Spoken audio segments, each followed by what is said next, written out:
যাদের মুখে রুচি নেই তারা যদি এভাবে ঝাল বেশি করে টাকি মাছের চাশনি করে খায় তাহলে কিন্তু মুখে রুচি ফিরে আসবে আর এক গামলা ভাত অনায়াসে খেতে পারবে। আমার যখন কিছুই খেতে ভালো লাগে না তখন আমি ঠিক এইভাবে টাকি মাছের চাশনি করে খাই, আমার কাছে ভীষণ ভালো লাগে আর খুবই স্বাদ লাগে। প্রথমে আমি তেলের মধ্যে কাঁচা জিরা আর শুকনা মরিচ ফোড়ন দিয়েছি আর বেশি করে পেঁয়াজ দিয়েছি। বেশি করে অবশ্যই পেঁয়াজ দিতে হবে, কাঁচামরিচের ঝালটা একটু বেশি দিতে হবে। তো সুন্দর করে আমি পেঁয়াজ আর কাঁচামরিচটাকে সুন্দর করে ভেজে নিয়েছি আর ধোয়া যে মাছটা ছিল সুন্দর করে ধুয়ে রেখেছিলাম সেটা এটার মধ্যে দিয়ে দিয়েছি আর দিয়ে দিলাম হলুদের গুঁড়া আর সব ধরনের গুঁড়া মশলা দিয়ে দিতে হবে। তো আমি একটু মরিচের গুঁড়া বেশি দিয়ে দিয়েছি কারণ মরিচ না হলে ঝাল না হলে তো এটা ভালোই লাগবে না আমার কাছে।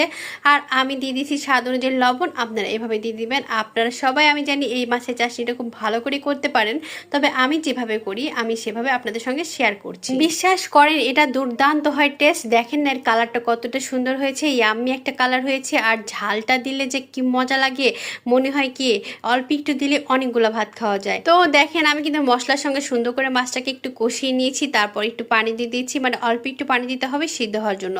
তো সুন্দর করে আমি পানি দিয়ে এটাকে একটু ঢেকে রাখবো কিছুক্ষণ। তারপরে যখন এটা ঝোলটা শুকায় আসবে তখন এটাকে আমি আরো সুন্দর করে নাড়ানাড়ি করব, মানে একদম ভর্তা বানিয়ে ফেলবো। তো দেখেন আমার কিন্তু ঝোলটা শুকায় গেছে, আমি কিন্তু উঠায় নিয়েছি। আর দেখেন এই যে মাছগুলোকে আমি সুন্দর করে কিন্তু গুঁতা দিয়ে দিয়ে ভেঙে দিচ্ছি, কারণ এই মাছগুলোকে তো ভাঙতে হবে।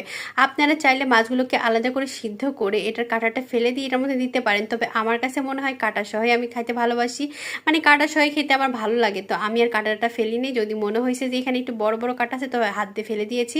আর আমার কাছে মনে হলো একটু লবণটা কম হয়েছে তাই আমি লবণটা দিয়ে দিলাম। আমি জানি আপনারা আরো অনেক ভালো ভালো করে রান্না করতে পারেন, অনেক ভালো করে চাশনি করতে পারেন, তবে আমার কাছে মনে হলো আমি একটু শেয়ার করি তাই করলাম। তবে একদিন ট্রাই করে খেয়ে দেখবেন এটা কেমন লাগে, আর অবশ্যই আমাকে কমেন্ট করে জানাবেন কেমন লেগেছে। অবশেষে আমার চাশনি কিন্তু হয়ে গেছে, আমি এই যে উঠিয়ে নিয়েছি। দেখেন কতটা সুন্দর ইয়াম্মি একটা লোভনীয় কালার হয়েছে, চকচকা একটা কালার হয়েছে, দেখেই মনে হচ্ছে না অনেক ইয়াম্মি হয়েছে।